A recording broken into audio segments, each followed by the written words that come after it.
teacher? What makes a good teacher, Joanna? Hug. What? Hug. Giving someone who gives hugs? Yeah. Shakora, what makes a good teacher? Kisses. Kisses. That you work. You work? Okay. Yeah. I like your shirt. Oh, thank you.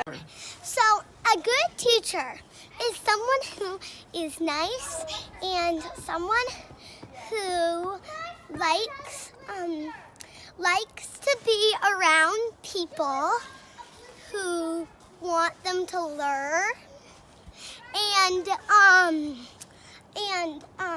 who want them to learn to do a lot of things that so they can have a good life.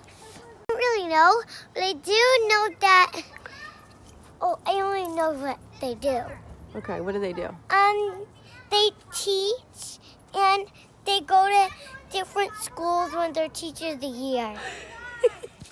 Telling you what to do and helping you learn. I think to make a good teacher is to be nice, kind, pretty, and gives lots of work so people can learn more. A fun teacher. What makes someone fun? When they do when we go on a lot of fun field trips and play and at the end of the year do fun things at the end of the year. A teacher has to be kind. A teacher has to be smart. They have to care about kids. They have to feel good about learning new things. A good teacher makes somebody who's nice and wants to help the students learn, is kind, and knows what they're doing. Sylvie, what makes a good teacher? They make everything fun.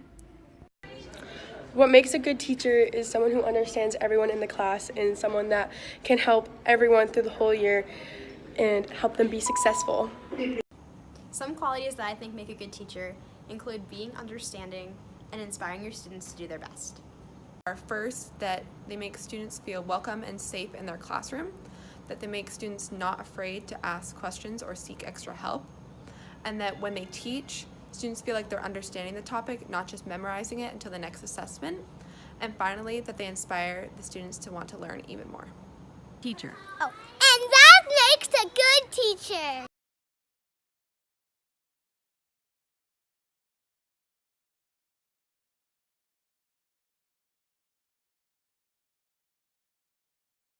Hi, I'm Eileen Sullivan from Iowa. One piece of advice I would have, especially if you're a science teacher, is to always wear your goggles.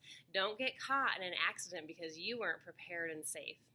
Or maybe advice for all of you is don't take yourself too seriously. It's a great job. Don't be too hard on yourself. Everyone needs time to learn and get better. And for sure, be a star finder. Find a minute each day that really shines out to you and will keep you going instead of getting bogged down by all those little details. Good luck, you'll be great. From me to new teachers from the student perspective is to really work on that engagement. And to me, true engagement has three parts. Number one, true engagement is hands-on or experiential, meaning you're putting students through a real experience. It could be a role play or a simulation, but they're going through an experience. Number two is that it is minds-on, which means it's intellectual. It means they're actually working their brains. And step three is that it's hearts-on, which means it's emotional. So there's some sort of emotional attachment to the work that they're doing. It could be, the satisfaction of accomplishing something. It could be the relevancy to their lives. It could be choice. It could be, that they're working on something that's going to have a positive change in the world. Hands-on, hearts-on, minds-on. My advice to new teachers comes down to one single word: joy. Always find the joy in teaching. The joy of that time with your students, the joy in learning together, the joy in this journey together, the joys of the ups and downs. Because it's a hard job, but if you find that joy, it's a really, really, really good job. Hi there, I'm Michelle Cottrell Williams, the 2018 Virginia Teacher of the Year. So if I could go back to my first year teacher self, I would be sure to tell her, be patient and generous. They may look grown, but they're still children learning how to be people. If they don't know how to do or speak or act the way you expect, don't get angry. Teach them how. Adjust your expectations. Kindness, compassion, and empathy will keep you sane and grounded. And most importantly, even though they're not quite grown, consider them so and speak to them like you would another adult. It matters because they matter.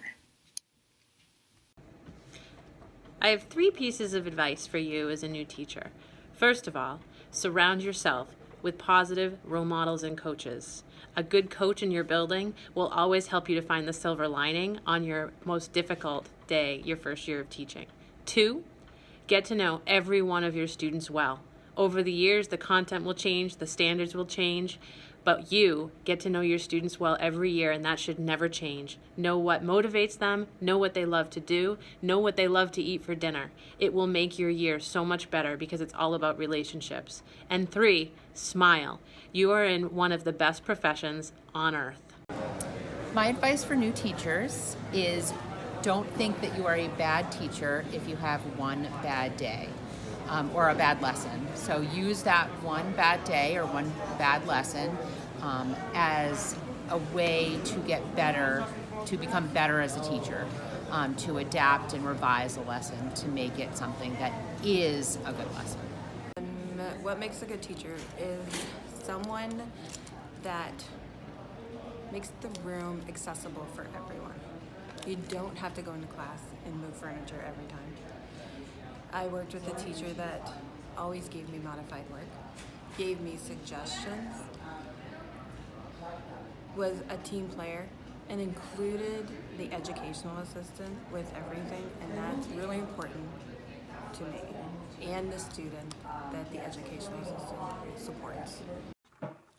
Hi, I'm Erin Birchall, and I'm the Utah Teacher of the Year 2018, and we have some advice. So first, I want to just give some good practical advice about some products that will change your life and help your job as a first-year teacher. So the first is Certain Dry Antiperspirant. You will never sweat again. You're welcome. The next is Wrinkle Release. You spray it while the clothes are on you and the wrinkles fall off. Helps you get out the door fast. And Dry Shampoo. It'll help you get out that door quickly too. Anyway, real advice. I want you to be kind to yourself. You get to make mistakes, and you get to not be perfect, and you get to learn just like your students. And so I would like you to use the same kindness and grace that you would, and mercy that you would give to your students, and allow yourself to grow and emerge and evolve and figure out who you are as a teacher. So my best advice for first-year teachers is to build personal connections with all of your students. They will work harder for you. Hi, so one piece of advice I would have for new teachers is to always be reflective. If you are reflective, you are going to continue to grow as a person and as an educator.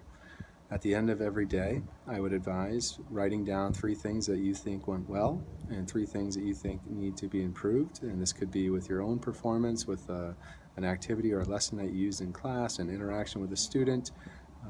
If you do this consistently and reflect on how each day went, you will continue to grow as an educator and be the best teacher you can be.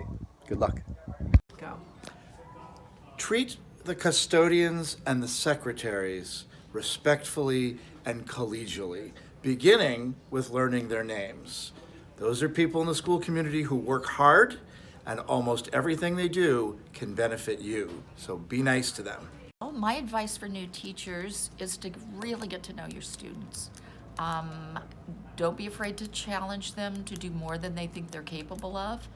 And also don't be afraid to tell them you love them.